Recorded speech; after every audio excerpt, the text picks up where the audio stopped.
And thanks for the opportunity to participate in this series, God Speaks. Sue, wherever you are, thank you for your insight. I kind of related a lot to the kind of make up your mind, you know what needs to happen, and then God starts speaking to you. So thanks for your testimony and encouragement in that. And Pete, I really appreciated your question while you were talking to say, was this God speaking or was it luck? But I have to admit, that wasn't the first question that I was asking when you were talking. It was, why? I mean, when I go on holiday, it's kind of like by a river, in a tent, by a beach, with my grandchildren, reading a good book, on a seat under a tree, drinking my port and smoking my pipe. Why would I want to risk that, But I did appreciate the story that you told of your guys' holiday and being in place of risk and hearing God, and then God speaks to you in those places. If I'm ever in that place, I will remember your story, Just one little disclaimer as I begin. Those who know me, I'm quite an emotional dude, and what I want to share with you this morning is very raw and close to my heart. Even though a number of the things that I'm going to be reflecting on happened over 50 years ago, it feels to me like it was just yesterday. So bear with me. I'm actually going to read from my notes as much as I can, so keep me calm and on track.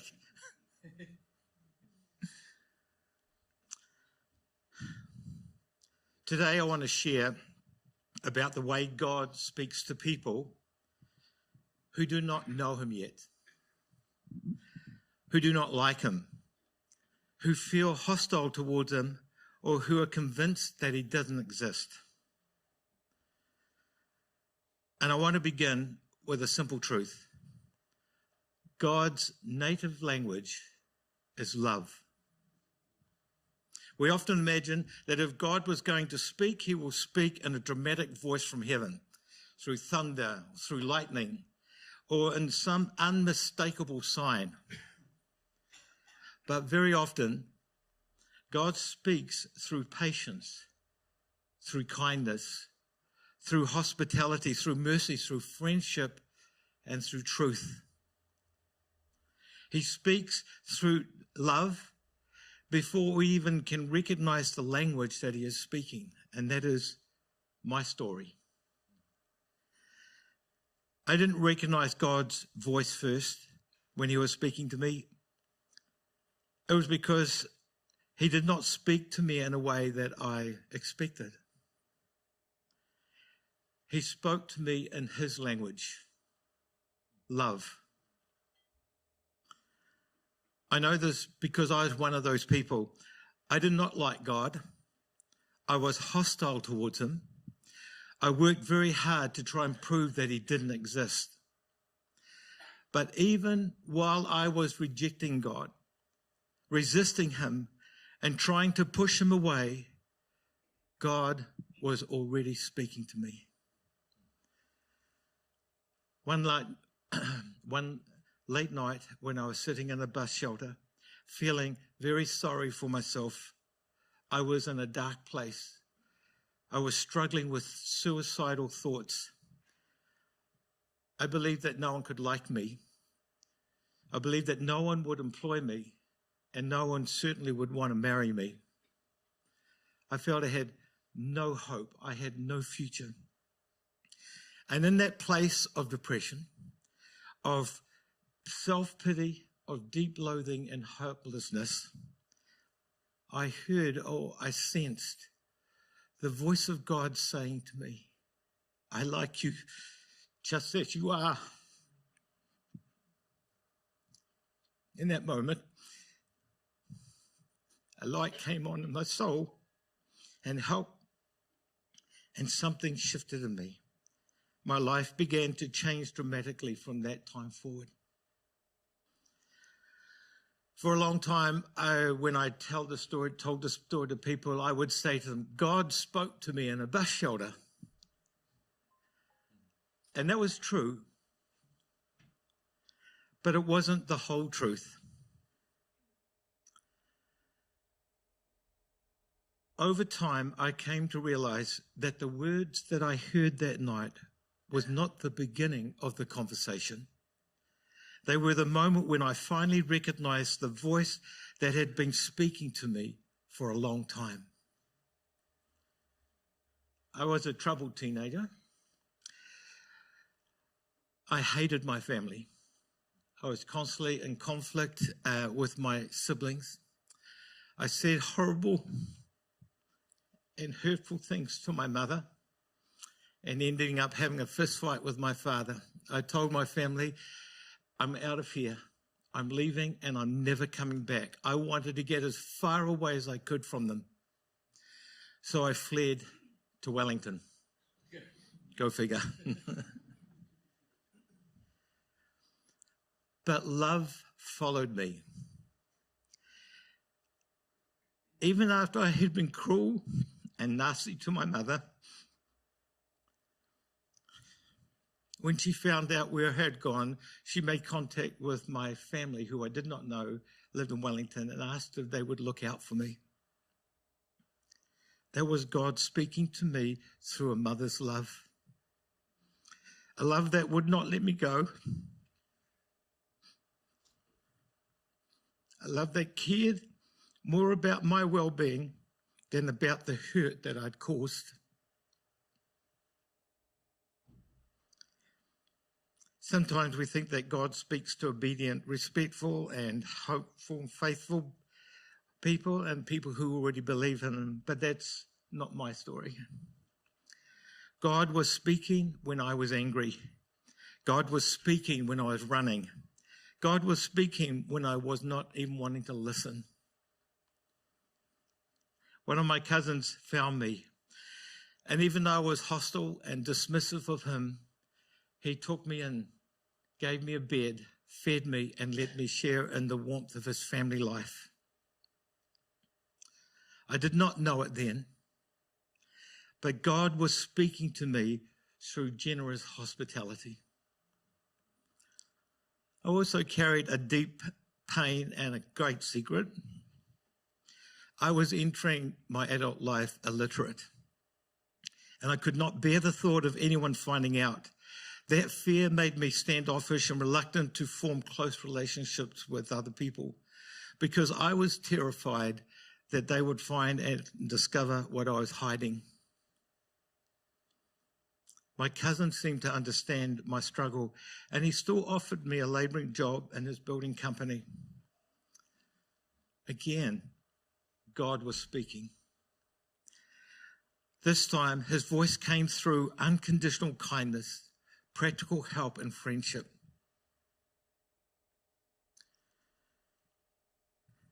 There was another part to my brokenness.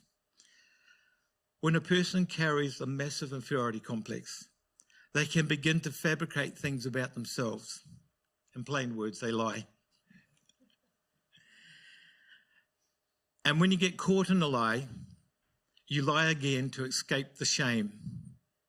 Eventually, people grow tired of it and write you off. And this only adds to your feeling of inferiority. But even there, God was speaking. Someone came into my life who befriended me. He looked past my faults and he saw my needs. He noticed that I was slowly beginning to flourish as a person. He recognized it. He named it. He spoke it out. He was not condemning me. He saw the goodness in me before I could see it in myself, and the seed of that started to take root in me. You know, that's what love does. It does not pretend sin is not real. Love does not deny brokenness, but love looks beyond the wreckage and sees what grace can rebuild. So looking back, I can see the pattern.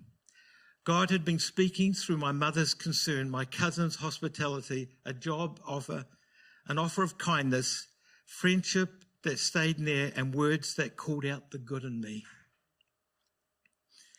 You know, every act of love was a sentence in a conversation that I was not yet ready to hear. Then, one late night in that bus shelter, when I felt that I had no value, that I had no hope, God spoke to the deepest wound in me and said, I like you just as you are. And I heard him.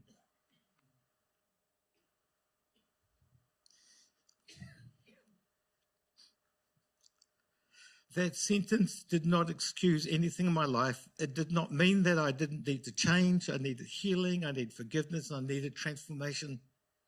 But it did mean this.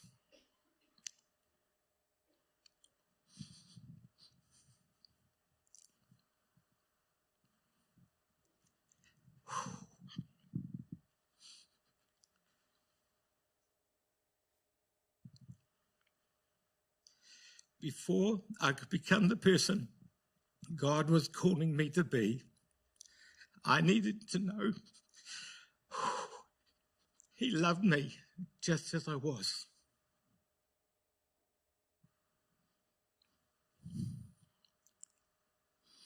Before I could become the person that God was calling me to be, I needed to know He loved me just as I was.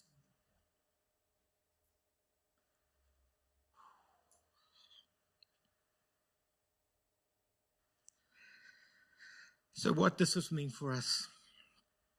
First, God speaks before we know it is Him. He may already be speaking into someone's life through kindness, through patience, through friendship, hospitality, and mercy. Second, God speaks to people who are resisting Him. Our unbelief doesn't silence His love. Our hospitality doesn't cancel out His mercy. Third, God often speaks through us. A mother's concern, a cousin's hospitality, a friend's loyalty, a word of encouragement, a practical act of kindness. These may be just more than just good deeds. They could well be God speaking love through ordinary people. There is a timeless challenge often tied to St. Francis of Assisi. He said, preach the gospel at all times, and when necessary, use words. Preach the gospel at all times, and when necessary, use words. Whether a spoken word or shown through actions, the point is clear. Our lives can become part of the way God speaks love to others. In 1 Corinthians 13, Paul challenges all followers of Jesus. Learn to speak God's native language, love. Listen to what he says in 1 Corinthians 13. This is from the Message translation. If I speak with human eloquence and with angelic ecstasy, but do not have love, I'm just the creaking sound of a rusty gate. If I can speak God's words with power, revealing all its mysteries, making it as plain as day, or if I say to the mountain, jump, and it jumps, but I do not love, I am nothing. If I give away all that I have to the poor, and let myself be led to the stake to be martyred, but I do not love, I have achieved nothing. So no matter what I say or what I believe or what I do, I am bankrupt without love. See, love never gives up. Love cares more for others than for self. Love doesn't want what it doesn't have. Love doesn't strut, doesn't have a swell head, isn't always me first, doesn't fly off the handle, doesn't keep score of the sins of others, and doesn't revel when others grovel. Love rejoices in the flowering of truth, puts everything in a good light, trusts God always looks for the best, never looks back, but always keeps going to the end. Love never dies. So these three things to do that will lead me to the best life. Trust steadily in God. Hope steadfastly. And love extravagantly. And the best of these three is love. So, let us not underestimate love. Let us not underestimate the power of kindness. Let us not underestimate what God can say through a meal, a bed, a job, a phone call, an invitation, or a word that calls out the good in someone who has forgotten it is there. God does speak to people who resist him, who reject him, who do not believe in him. He speaks through patience, through kindness, through hospitality, through mercy, and through truth. God speaks in ways that pass our argument and touches the very places where we are most wounded. And perhaps today, as we think of people in our lives who seem far from God,